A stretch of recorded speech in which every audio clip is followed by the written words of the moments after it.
right, I want to go over this really quick because I probably average 12 emails a night from your class just with questions, okay?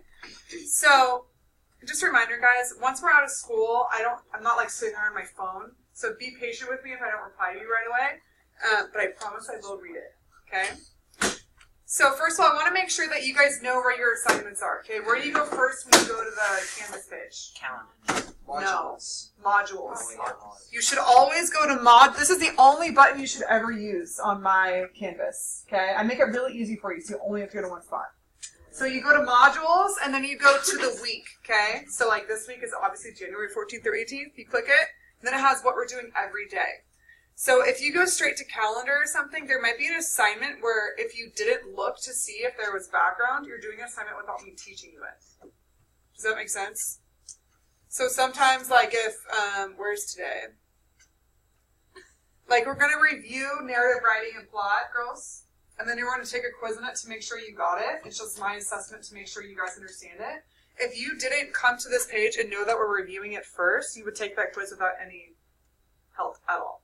Does that make sense? So always go to modules and check your pages. Okay? So first thing we're going to do today, everyone look at the board. We have a narrative prompt we're going to start doing today. So here's your prompt, okay? We have read pieces from mythology from all over the world and spent time reviewing Greek mythology and the archetype of good versus evil. In a narrative of at least 2 pages single-spaced, advanced yours is 3 pages, develop your own fictional or non-fictional tale of the archetype of good versus evil. Your narrative can be inspired by mythology. So by that I mean you could you can make your own like myth or whatever. You could do like a myth from the Greeks. You could do a myth from whatever. I don't really care as long as you're doing the archetypal good versus evil. You can write about a personal experience. You can write about a superhero, animals, humans, okay? The only thing that this prompt is asking you to do is to develop a tale based on good versus evil, okay? So be creative and original. Any questions on the prompt? What I'm asking you to do? Can I have a thumbs up if you're like, okay, I understand. So I don't necessarily have my story yet, but I know what I'm being asked. So we have to be creative in this? Heck yeah, you do! It's narrative writing, kiddo. Okay? Come on, Malachi. Mordecai? Hey, Elijah, let's not call him something that's not his name. I Okay? don't care. He likes it. It's animated. Alright, we're going to review narrative writing. If you want to take notes, how is it? Yeah? I probably should take notes. No. Take a note. Okay. So I would suggest taking... Oh, wait.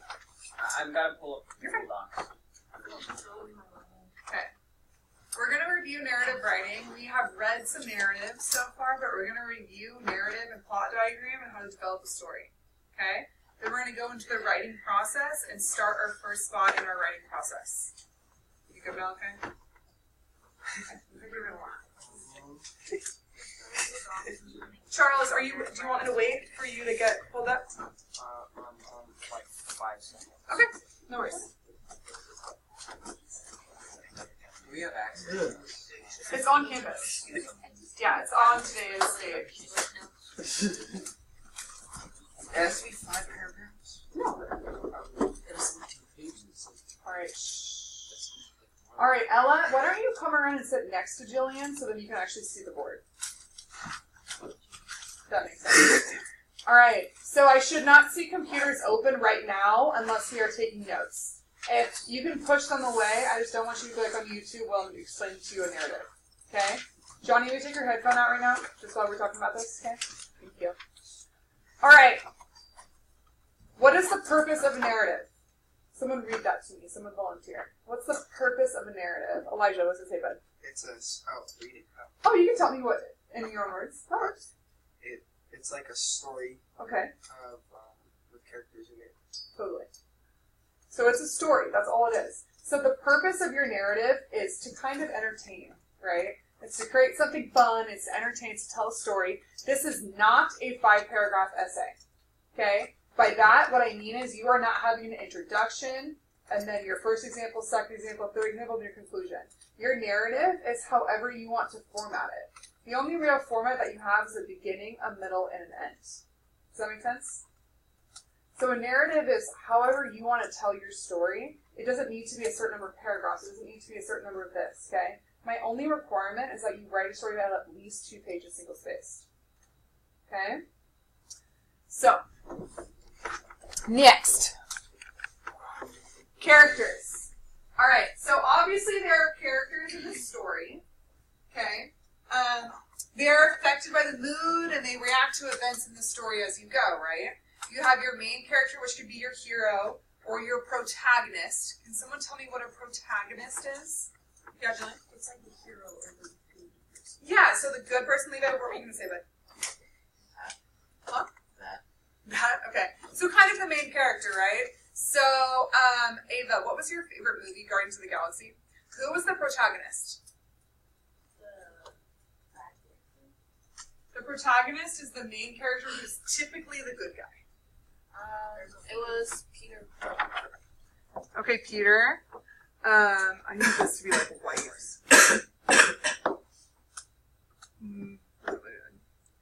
Okay, so Peter in Guardians of the Galaxy. Okay, who were you gonna say? The raccoon guy. Okay, so think about this, guys. Who's seen Guardians of the Galaxy? Raise your hand. Oh, excellent! Okay, Tessa, you haven't seen it? Okay, so it's a superhero movie about how typically bad guys become good guys, right? So in that case, the protagonists aren't necessarily good. The main characters are actually criminals, right? So it doesn't always have to be the good character, but the protagonist is your main character in your story. So when you guys are developing your narratives, figure out who your protagonist is going to be, whether it's yourself, whether it's a character you make up. What are their characteristics, okay? Jillian, are you writing a book right now? Are you? Okay, what's your protagonist's name in the book? Yeah. So Andrew is her protagonist, right? And what are his characteristics? What is he like? What's he like? What is he like? What's his personality? How would you describe him? Very Happy, happy. okay. What else? Optimistic. Optimistic, okay. And he takes on challenges. And challenging. Okay. So, before you guys write, we're going to use that graphic organizer handed out. I have some over here, okay? We're going to develop your character. We're going to figure out what is your character like. So, for example, Nate Hubbard. You guys know Nate, sophomore Nate? Okay? He's writing a personal narrative about his own personal life and using that. So he has to find a way to introduce himself as the main character. So he has to find a way to paint how he is in real life on paper. So you guys can also go that route. All right. So writers reveal their characters through 5 ways. What I mean by that is you can understand a character really in 5 different ways. Okay. 1, what they say. So what someone says in a book or a movie or a story, you can find out about them, right? If they're mean, if they're nice, what they like, what they don't like. What they think, okay? And that's what a book's advantage is over a film, right? Because you can get in the head of the main character. What they do, so you can find out more about them by their actions. Direct description, so that's when the author, whoever's narrating, gives a direct description. So if I'm Nate Hubbard and I have to describe myself, it might be kind of hard to do a direct description, from the author's perspective. So maybe I might describe myself, because it would be weird to do that, through someone else's perspective in my story. Does that make sense? Elijah, what's your favorite movie? My favorite movie? Okay, I think I've seen a little bit of it. So how the main character is a hero, obviously, right? And he is brave, he's courageous, he saves the world, right? Basically. So how did the producer and the director reveal that about the character? How do you know he's brave and courageous? Well, I guess you can see what he's fighting against. Okay, so they showcase what he's fighting against. What about the words that he says? Does he do a bunch of courageous speeches and things before he goes into battle? Okay, so it's more about his actions. So probably direct description and then what they do, right? If you guys think of the Cyclops, sorry, red, right? Remember? Yeah. Okay. So what is the character? How does the author Homer reveal the character? In what ways? Think of this as the character revealed. Yeah, Jillian. For Odysseus, he speaks with more like regalness and elegance than the Cyclops, who like, leaves out words. And also, they describe the Cyclops through the hero's point of view. Okay, so what they say and what they think. Exactly. So they use the main character's thoughts, inner dialogue, in order to showcase something. Do you guys understand why I'm going over this? Because you have to figure out how you're going to present your character, whoever it is. Okay? Oh, let me clear my ink. I sound like an octopus when I say that. Gotta clear my ink. Okay, dialogue. What's dialogue? Yeah. When two or more characters are talking. Doesn't have to be two or more characters, because what's something that would require one person? Monologue. Monologue or inner dialogue.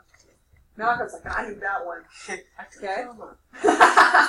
Yeah, so a monologue or inner dialogue. By that, what I mean is, you guys have all read books or stories where the character is talking to themselves, right?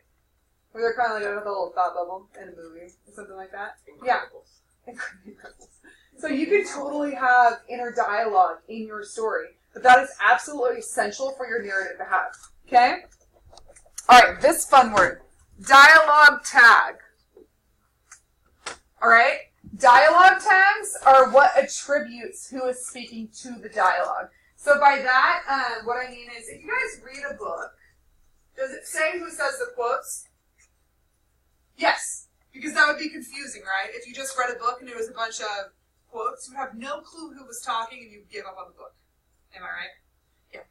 So dialogue tags are absolutely essential, okay? So in this example, Christina said, call me tomorrow. The dialogue tag is who said it.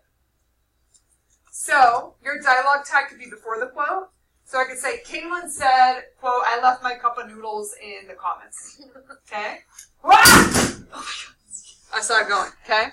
So the dialogue tag, who said it, could be at the front perfectly. Okay? Number 2, when the dialogue tag is at the end, that's when you put who said it at the end. Does it matter where you put it? That's up to you. You're the writer. Okay? Totally up to you. The third is in the middle. Elijah. If I see you mess around one more time, I'm going to put you at pen face. Okay? You can put it in the middle if both what they say before and after is attributed to the same person. Okay? So call me tomorrow, Christina said, have a nice evening. That means Christina said both of those. That's fine. Does that make sense? We're thumbs up, thumbs down, thumbs middle in dialogue tags. Why we need them, how to use them. Johnny, Kyle, Ava, can I have thumbs? Okay. Levi, was there anything that you wanted clarification on?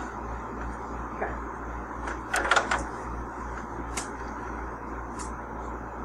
Point of view. Alright? Typically, if you guys write a story, it's told from 2 different points of view. What's a point of view? What's a point of view?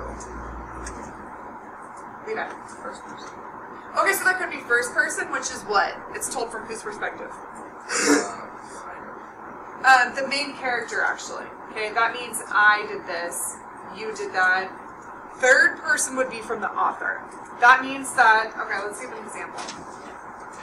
So, First person shooting. You're the one doing it. Third person, you're watching the person. yeah. So this is the example that I like to use with this, okay? Let's say I'm the teacher and I'm teaching you guys, right? Weird, because that's what's happening. So I'm teaching you guys through a first person point of view, right? I'm explaining it through my own head. I'm saying, I'm doing this and you guys are doing that, okay? Now, let's say Mr. Palmer strolled in and Mr. Palmer's sitting in the back of the room and he is repeating everything that's happening here through his perspective.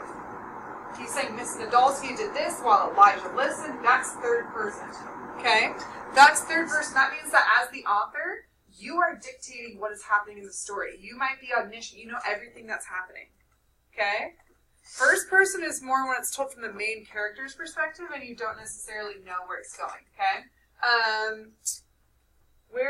In Of Mice and Men, which you guys read this year, it's told through third person. So the 2 characters that you follow throughout the story, it's told from the narrator's perspective. Okay? It might give a little more insight than first person because as the omniscient character, what does that word mean? Omniscient. Omniscient. Okay? Huh?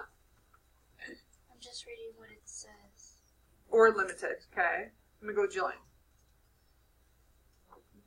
Okay, Charles. Knowing everything.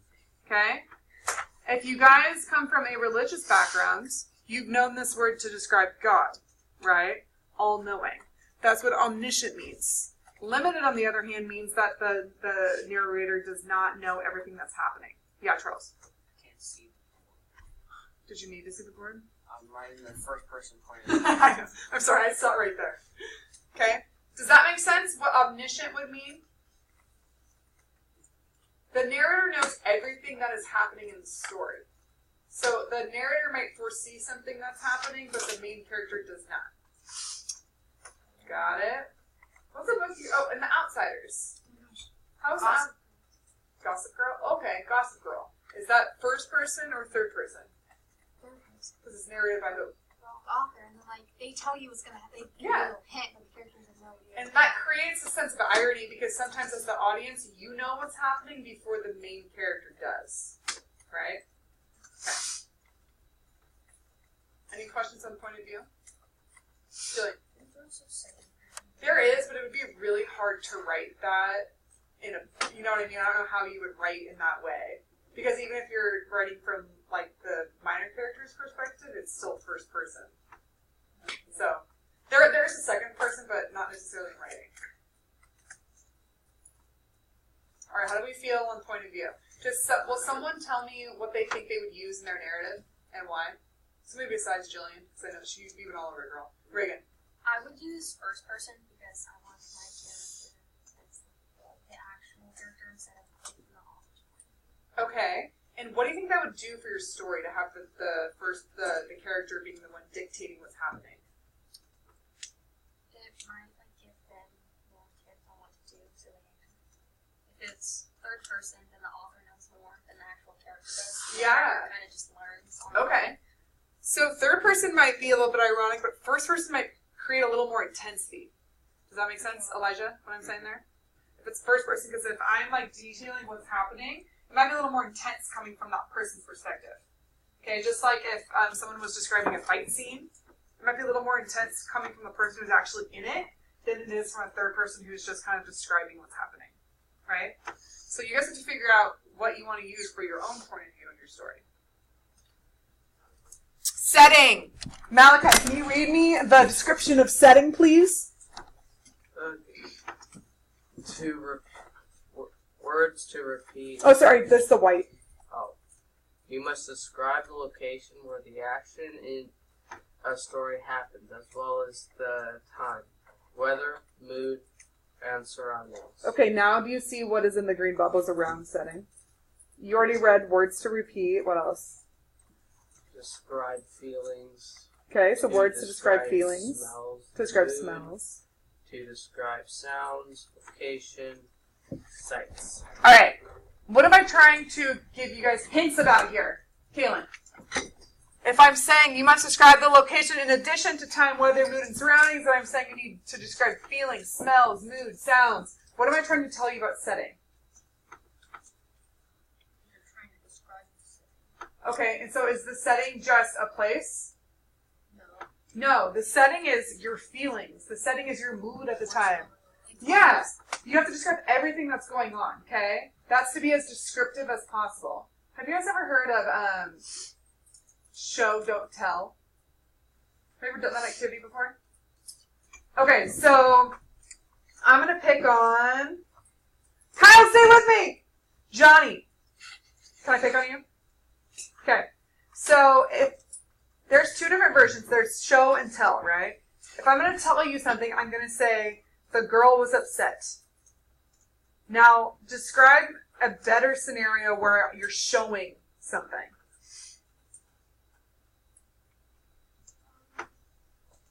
Or here's maybe a better one, okay? If I told you the garden was beautiful, could you show me in a different way besides just telling me?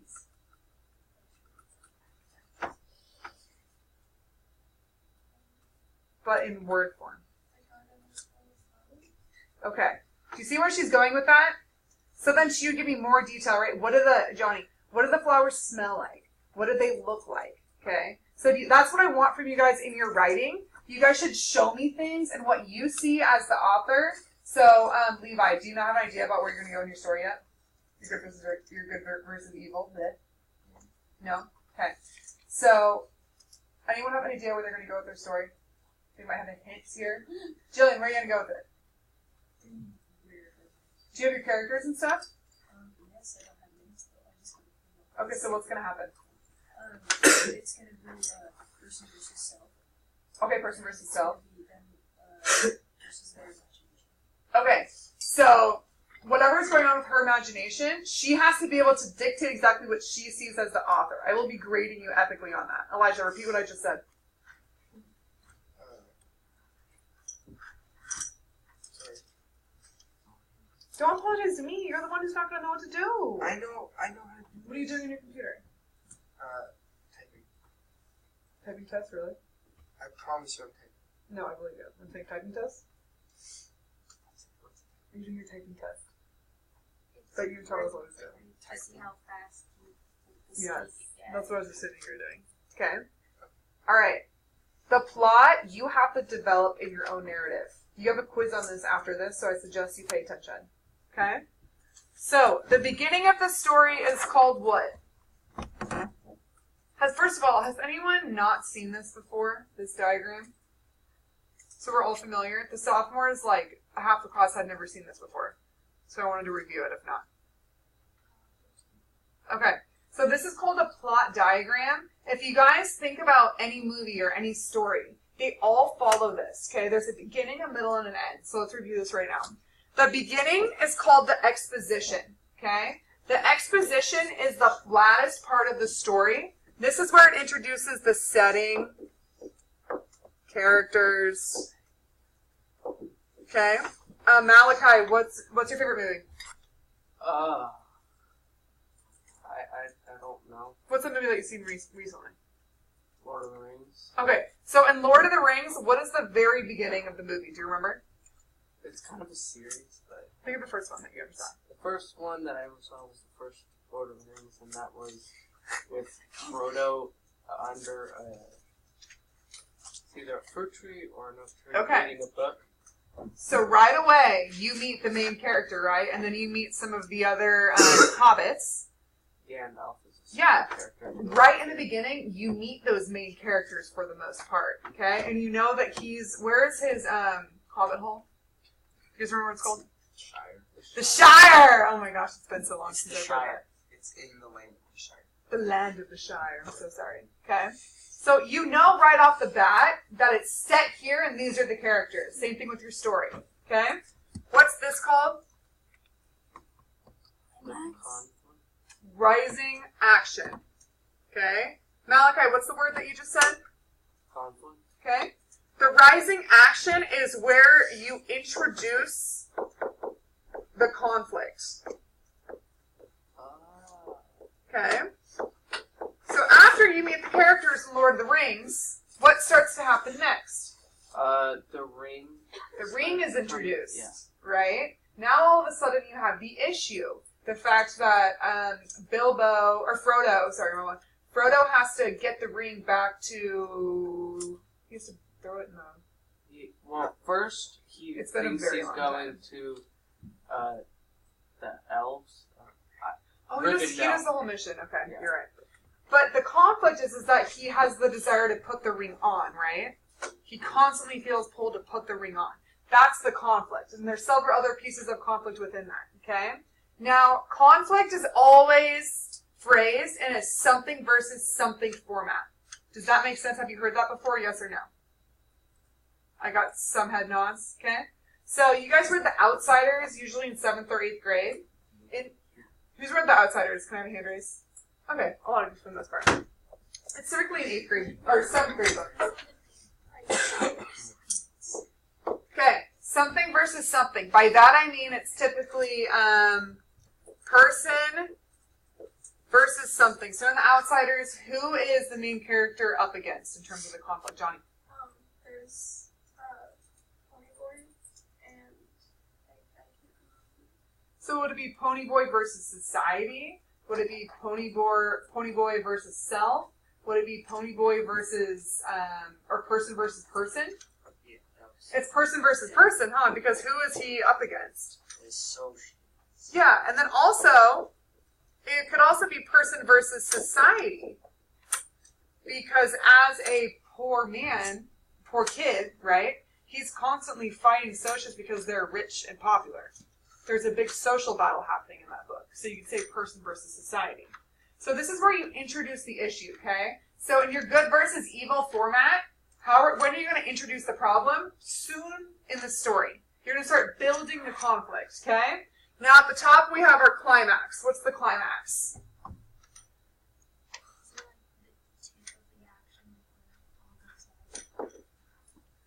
It is the tip of the action. I call it the most intense part of the story, okay? It also could be called the turning point.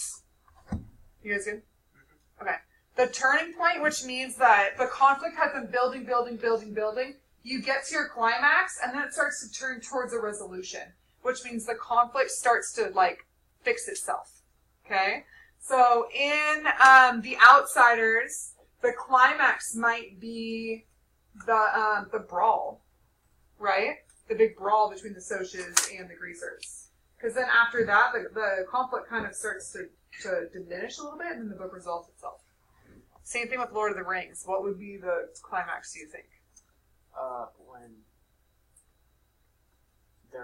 When Mordor's talking Gondor and everybody thinks they're gonna die.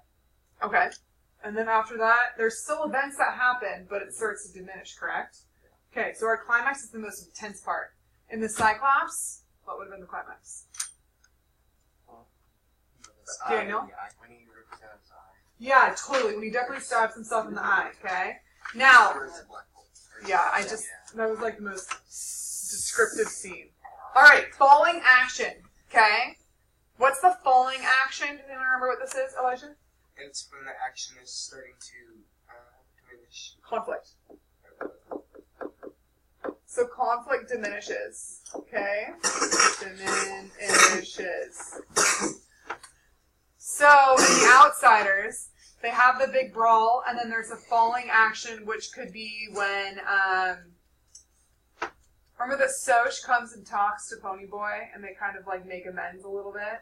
He goes to court. That could be your falling action, okay? There are still events that take place. It's not that it just completely stops, but that conflict, you start to see it resolve, okay?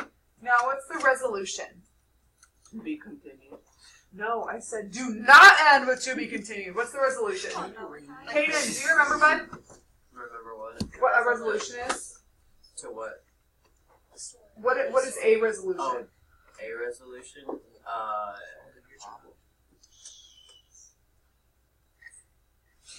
don't know. I can't think of I'll it. pull him back up. Emma, your hand is up. The conflict is resolved. Yes. So the resolution is the way conflict is resolved. In the Cyclops, what is the way that conflict is resolved? Kaylin, how is the conflict resolved in the Cyclops?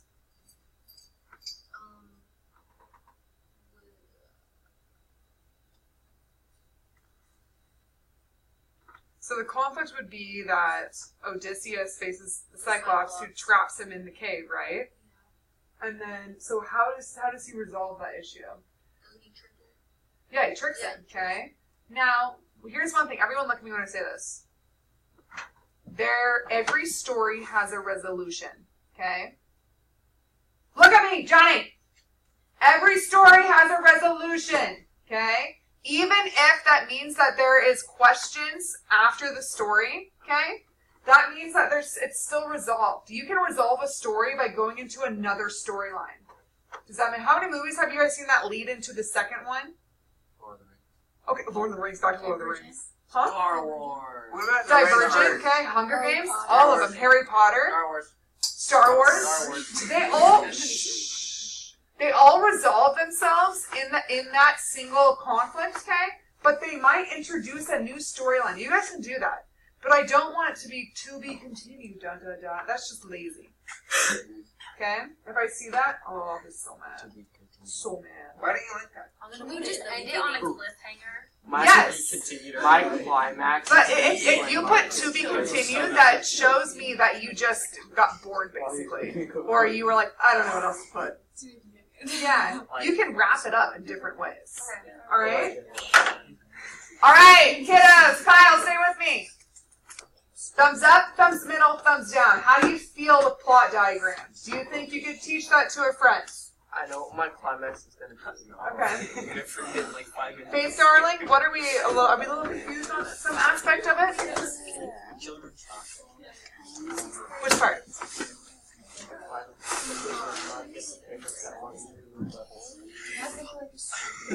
Is there a part that you want me to talk more about? You're okay? Okay. I have any questions on Alright. Okay. Wait, are we not gonna write this thing today? No.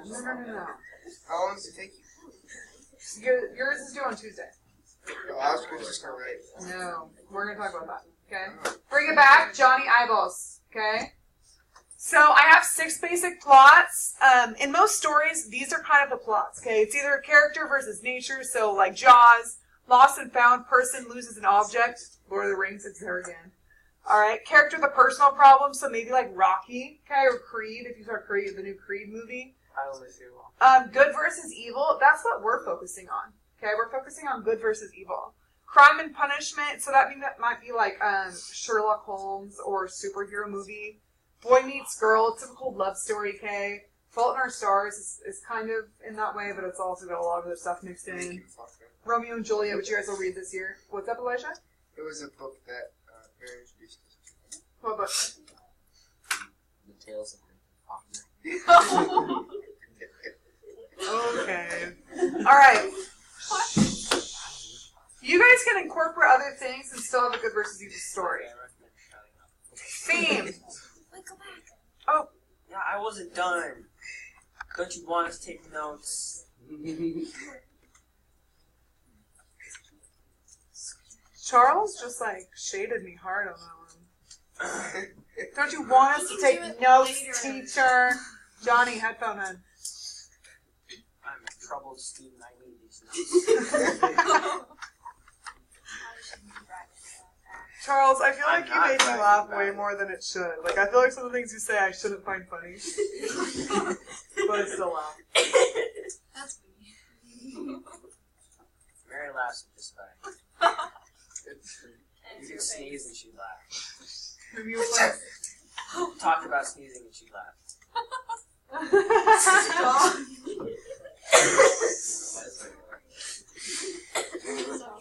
Alright. Okay. Your story also needs to have a theme. Okay? What is a theme? Either read that or tell me in your own words. Someone. Malachi. It's like the lesson of the story. Yeah, the lesson of the story. Okay? Listen when I say this. It is what an author says about a topic. Okay? So in the Cyclops, the author is Homer, right? What do you think Homer is saying about hospitality? Or what do you think Homer is saying about intelligence? What do you think the author is saying about being boastful? Don't be boastful. Maybe that's the theme, okay? If you guys were taught that the theme is a word like love, or if the theme is civilization, that's not the way I approach it. I want you guys to tell me what the author is saying about that topic, okay? So if Romeo and Juliet is about love, what is Shakespeare saying about love? Does that make sense? I want you to go a step further. Daniel. It's basically what the reader wants, or the author wants to take away. Yes. And could Reagan take away something different than I do? No. Yes. Because the way that you, Malachi, listen to this, okay? You have different life experiences than I do, right? Correct. Because, well, you're a lot younger, obviously. But you and I have a different life experiences, so when we read something, we might connect to it differently, okay? So the way I will never teach you guys how to read something in a certain way, because we'll all look at it differently. Does that make sense? Okay. There's no one way to look at something. So theme is the basic idea or underlying message. It deals with a topic that is common in life, Okay, it's usually about, like I said, it's about one topic, and then what is the author saying about that topic? All right, so on your guys' packets, you have these. I handed them out to you. I have more if you lost it, okay? Yes, go ahead and get that out. This is called pre-writing. So look at the board really quick. Johnny, Kaylin, stop taking notes just for a second. I want to explain this. We're going to go over the writing process, okay? So stop what you're doing and look at the whiteboard. Over here, this poster. This is very important, okay? If you guys were in class yesterday, you heard Mary talk about the writing process. She was like, are we going to go through the writing process? Yes, we will, okay? How many of you have heard of the writing process? A couple of you, okay. I was never taught this, and I so wish I was, because it would have saved me so much stress. So stop what you're doing just for a second and just chill with me. So Kaylin, okay. All right. The writing process is a cycle. So when you guys are writing an essay, Kaylin, or a story or something like that, there is always a process. If you've had teachers that just like throw you into writing, that makes it really hard, okay? That's why we always start with pre-writing. So I'm going to give you a prompt of some sort. You guys are going to go, oh, this sucks, okay? That's usually what happens. And then we start with pre-writing, okay? Pre-writing are things like brainstorming, gathering quotes, thinking and planning, okay? Getting ideas out there. That's what this is. You guys are going to figure out, okay, what do I want my conflict to be about? What do I want my storyline to be? Because how many of us have been like, okay, I have a great idea, I'm going to start writing, get 3 pages in and realize it's terrible.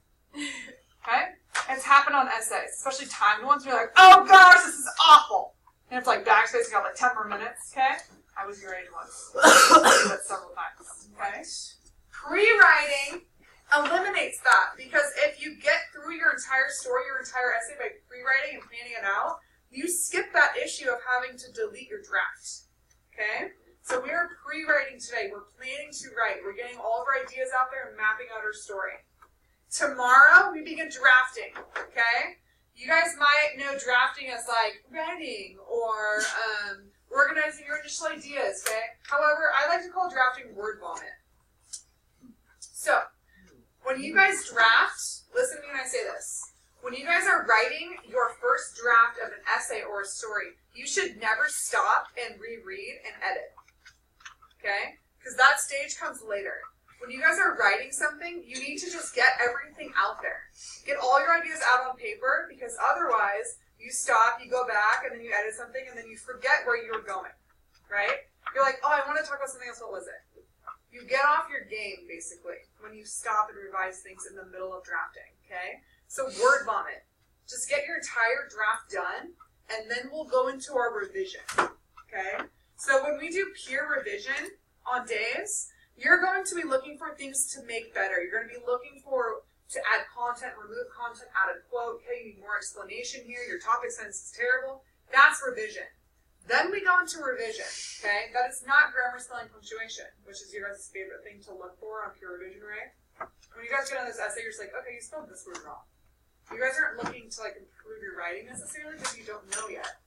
That's when we get into editing. So after we've revised our drafts and we've been like, okay, I need to add more detail here, I need another quote, and then you get into editing, okay? That's when you make it correct, you proofread it, you look for grammar, that's editing. Those are all different stages, alright? I did this with the seniors, and they said that this was like life-changing. To just write something without being like going back and revising and editing it as you go, because it just messes you up, okay? So I really want you guys to try on this narrative. Just be creative and write, and you can go back through and revise it later, okay? So really focus on drafting as an entire stage rather than going back and revising. So right now, we're in pre-writing, okay?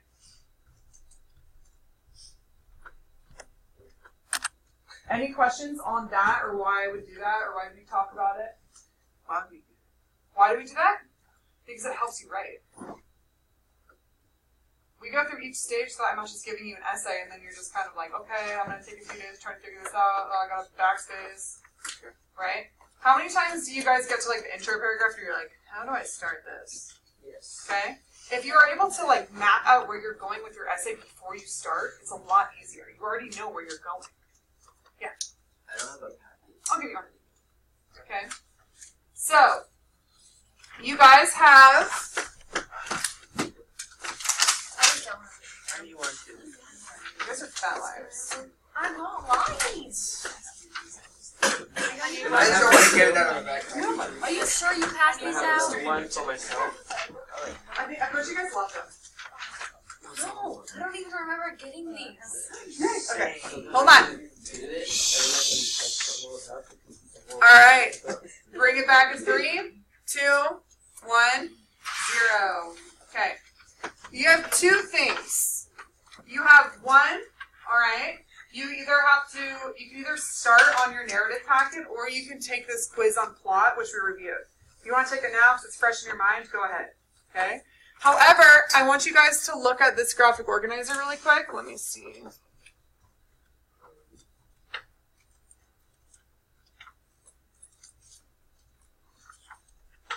Okay. So Kayla and Johnny, look at the board so you know what you're doing, okay? You guys need to figure out what your conflict is going to be, okay? So what do you want your issue to be about? Obviously it has something to do with good versus evil, but is it person versus self? Is it like an inner struggle of good versus evil? Is it person versus person? Is it like me versus Reagan, where I'm good, obviously? No, I'm kidding. But are you going to make it an external struggle between 2 or more people, between groups maybe? Is it person versus society? So maybe it's like the Hunger Games, or maybe it's like Divergent. Okay, maybe you want to go with that route. It's a person battling an oppressive society. Goodness! Okay. Maybe it's person versus nature. Okay? Maybe the evil is like a big storm, or something that's a natural disaster. Maybe it's person versus technology, okay? Maybe it's iRobot, and the robots come alive, and it's good versus evil in that sense. Alright? Does that make sense? So figure out where you want to go with your story, and listen to me when I say this, Reagan, Ella, Ava, Kyle, okay? When you guys have this organizer, you are not writing out your story. You're just mapping out ideas and getting your brainstorming done, okay? So this should not be like my entire essay on conflict. You're just getting your ideas out there, okay? So I might circle person versus person and explain where I think I'm going to go. Next, you're going to do your own plot diagram, okay? You guys can change this several times. I don't care. This might be, can I write on a PDF? No, I can't. Okay? So my exposition, maybe what's my setting? Okay? Who are my characters? I might list that here. Setting, characters, that's it. I don't need to write my intro paragraph. That's not what I'm doing. Rising action, you're going to introduce your conflict. How do you introduce your conflict? Okay, what are the events that build up to our climax? What's the turning point in your story? What's the most dramatic event? How does it start to resolve itself, and what is the resolution? Do you go into a new storyline? Okay? Do you end it completely? Do you have questions for the reader? I don't know. Okay, characterization. So here's where you're developing your characters. So there's different types of heroes I have here. You guys can either choose a hero and develop your character here, or your protagonist. A lot of the sophomores were like, I don't necessarily have a hero. That's fine. Do the protagonist. Okay? If it's yourself, how do you describe yourself? How are you going to introduce yourself? Elijah, say it with me. I know this is dry, bud. Okay, your antagonist. Who's the evil in the story? If it's some natural event, describe what you're going to explain. Versus Elijah. Okay, your additional characters. What other characters do you need to have in their story? How are you going to describe them? So, like, if I'm including Tessa in my story, I might put Tessa and then, like, their traits or the things I need to introduce them by. Last page, okay? Dialogue. This doesn't mean put all the dialogue you're going to have. This means map out what pieces of dialogue do I need in order for my story to make sense. Okay, so if my character, maybe I need to have like a big confrontation between my 2 main characters. That's what I'm saying there, map it out. Imagery, okay, again, show, not tell. What pieces do you need to really show me and not tell me about? So maybe the setting, maybe the description of the antagonist. I don't know where your story is going, okay? And this is just your plot line. So if you want to map out your events, so typically your rising action will have several events that lead up to the climax, right? Think about, like in Finding Nemo, for instance. There are several things that build up until we get to the point where she's in the fish tank. Nemo's a boy. He is in the fish tank. Okay? So yeah, you're gonna build up to that, alright? And you can use this as the way to do that. This is not, I'm not doing this to torture you, I'm not giving this to give you extra work. This is for you to map out your story. So you don't need to fill in more than you need to help you plan out your story. If you're like, this sucks, I don't get it, talk to me and you can figure out a different graphic organizer for your brain. Okay? Any questions?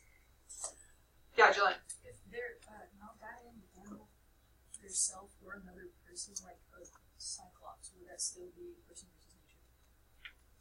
It could be. So here's what I want you to think about. On this part, Jillian,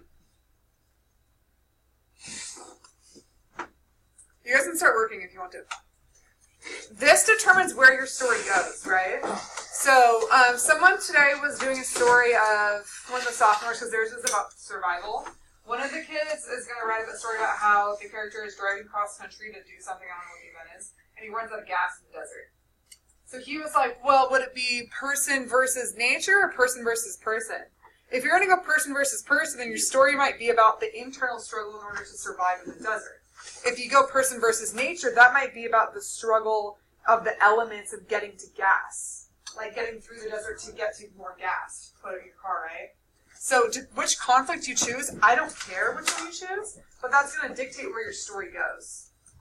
So that's just planning where you want your story to go. So figure out which ways both of those could work and which one you want to go with. It's a combination of things. That's fine. Incorporate all. Are we supposed to do this over the weekend? No, this is due tomorrow.